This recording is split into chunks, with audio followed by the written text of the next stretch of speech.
What then, Lord of Lanka, is a dharma? A dharma is whatever ordinary people and followers of lesser and heterodox paths imagine. Basically, they think a dharma has existence and substance and arises from causes. Such things must be abandoned and avoided.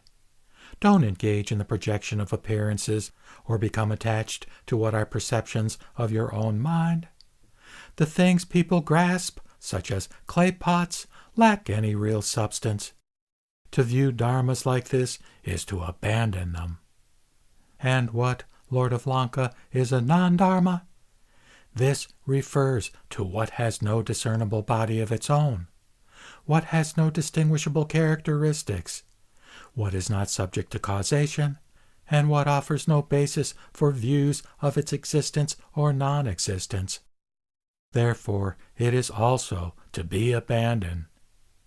Non-dharmas are like horns on a rabbit, an ass, a camel, or a horse, or the offspring of a barren woman. Such things lack any form or appearance and cannot be perceived.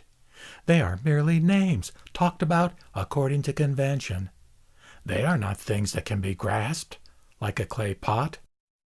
And just as what is discriminated as existing should be abandoned, what cannot be known by any form of consciousness should also be abandoned. This is why I say to abandon dharmas and non-dharmas. Lord of Lanka, I have answered what you have asked.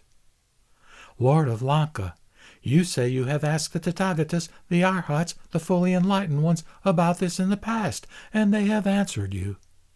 Lord of Lanka, what you call the past is, by another name, a projection. And just as the past is a projection, so are the future and the present. Lord of Lanka, the Tathagatas do not project what amounts to reality.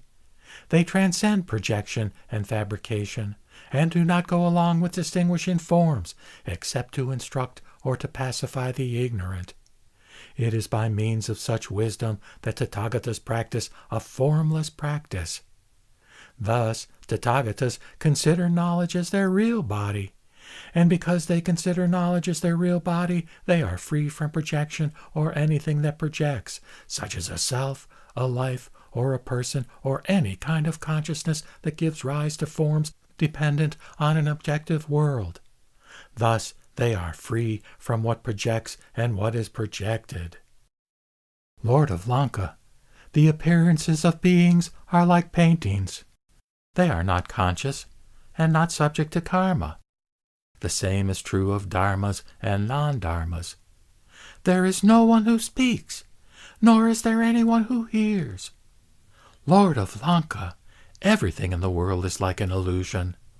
This is beyond the understanding of ignorant beings and the followers of other paths. Lord of Lanka, to see things like this is to see them as they really are. To see otherwise is to see them as they are not. To engage in projection, and to become attached to these two kinds of dharmas.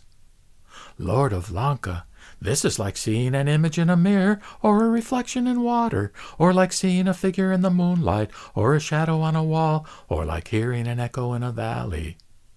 People attached to the images of their own projections cling to dharmas and non-dharmas. Unable to abandon them, they continue to engage in projection and fail to attain tranquility. Tranquility means oneness, and oneness means the Tathagata Garbha, the realm of self-realization of Buddha knowledge, from which the supreme samadhi arises.